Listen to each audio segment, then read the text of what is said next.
Persona 4 is a pretty popular game and probably one of the most popular Persona titles. If not that, the title belongs to 5, and of course with Persona 4's popularity, it actually has been on a few other consoles, that being the Vita, PC, and the PS3, but that's just, the original PS2 version. So in this video, I won't really talk about that just because again, there's not really a lot of changes there, but a lot of the changes do happen to be with the Vita port, and I feel that's kind of expected considering the fact that the Vita was the first re-release of the game, since it was about like 4 years between the original release date of that and the Vita. So of course, let's get into the changes, which one of the new additions has to be 2 new social links. One of them is with Marie, a new character introduced in Golden, and she is tied to the Aeon Arcana. This one returned from Persona 3 Fez, and the previous character that had that one was Aegis. The second new social link is with Toru Adachi, and he has the Jest Arcana. But there is actually something extra relating to Marie, where if you max out her social link, you can actually do a dungeon called the Hollow Tree, and it also unlocks a new epilogue. Another new addition has to be a new bad ending, weirdly enough, but if the player finds out who the killer is, and doesn't say it to the other characters on March 20th, you can destroy the evidence of what happened, and if you do this, the mystery will go unsolved and the protagonist will leave Inaba, and the song that plays at the credits is Corridor. There are also some new difficulty options, which I believe on the Vita version can only be gotten on New Game Plus. The difficulty options are safety, easy, normal, hard, and risky. The names are also changed, where safety was called very easy in North America, easy used to be called beginner, hard used to be called expert, and risky was very hard in North America. Some new songs were also added, like Shadow World, which is the new intro music. Another was Time to Make History, which is the regular battle theme, and the old one plays when you get a player advantage over a demon. There were also new scenes that were voiced, which is always a good thing. Something else related to the voices was that Chie's and Teddy's were changed, which I believe is because Atlas couldn't get the original PS2 voice actors anymore. As for a lot of the Persona re-releases, there were some new demons that were added. Some notable ones has to be the ultimate ones for the main party. I will show a picture on screen of what the original ultimate personas were and what Golden's were, so if you want to see them, just stop the video. But with the new personas, a lot of them were added for the new social links, stuff like Annie no Uzume, Raiji Naga, Kingu that belong to the Aeon link, and other ones like Perrido, Lo, and Kambanda belong to the Jester one. Some other minor additions were some new animated cutscenes, but I assume this was mostly towards the new stuff with Marie along with the bad ending. There were also some new areas to explore like Sechiri Beach and Okinawa City, which I believe in the PS2 version only was seen in social links. You also can get some new costumes in Okinawa City at a store called Kokoro 4. These are similar to Persona 3 Fez and Portable, in where all you really do with them is just change the look of the character without affecting stats. Along with new locations, there are also some new events in the game, like a new Halloween event. You can also explore Inaba at nighttime, but only when Dojima isn't home, and the areas you can go to are very limited. Then there are some new gameplay changes, like you can finally choose what skills to inherit when you fuse, and I don't know why this wasn't in the original game, because with a lot of the PS2 SMT games, you couldn't choose it, and that was really annoying. Also, certain skills have been changed, mostly with their SP costs, like for example, Megi Low Dawn is now at 38 SP, and Morning Star is now at 55 SP. Another thing that was changed for the better was that buffs and debuffs that are already applied to a character now just prolong it instead of having no effect. This I like because in the original, say if the attack buff wasn't gone on a certain character, you would either need to just wait or just buff twice. Rise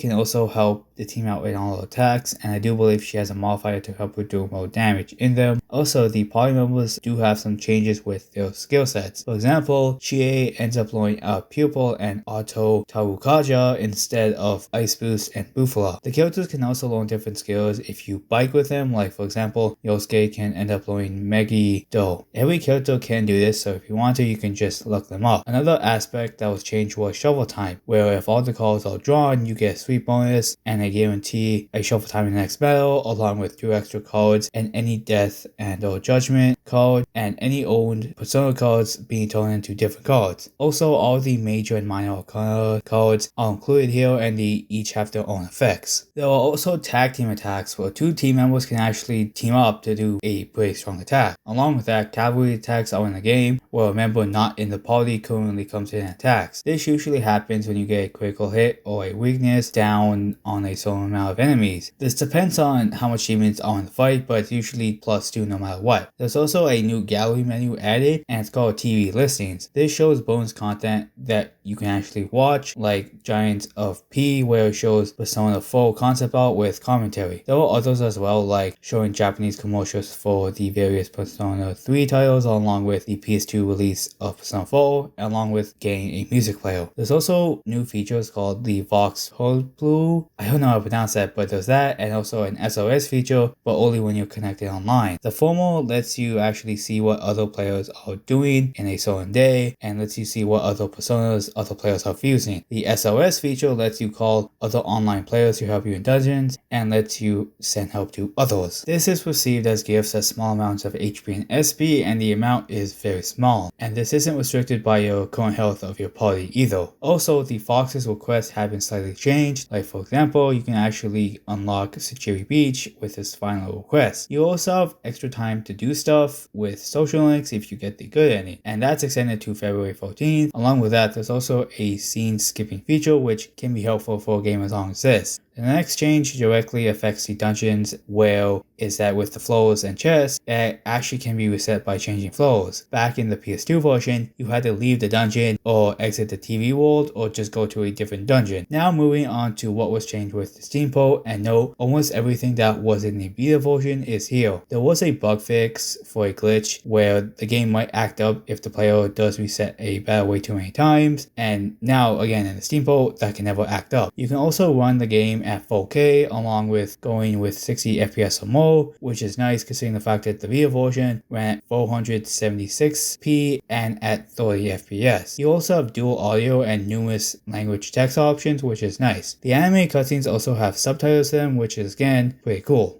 The difficulty settings was also changed to where you can actually customize them at almost any point, and now you don't have to get to New Game Plus to do this. You can also have a preset difficulty, but again, you can still change them at almost any point. I will also show that list on screen right now, so pause if you want to. There's also some stuff that was removed from the game, like some of the TV listings from the game's gallery mode, and the reason was because of obsolescence, which I find pretty dumb. But the ones that were removed were the Song Battle 2012, Persona Hits, and What is Persona 4 Arena, and the Persona 4 animation. Finally, we move on to some minor logo changes, like now the Atlas logo is updated to the modern version, and the Sireware one is now updated to the P Studio logo. Then there was some copyright info that was changed, and I'm just put that on screen. There were also some patches to the game, because it is on Steam, and that was mostly just because they wanted to fix bugs and whatever else. But that's pretty much it for the differences in versions for Persona 4, just all the changes with Vita and the Steam port. And frankly, if you really want this game, it's like 25-ish bucks in Canadian on Steam, so if you want to go get it, just get it there because I feel that's the most accessible version. Of course, if you want the original experience, you could get the PS2 copy if you can find it for kind of cheap, and I believe it's still on the PS3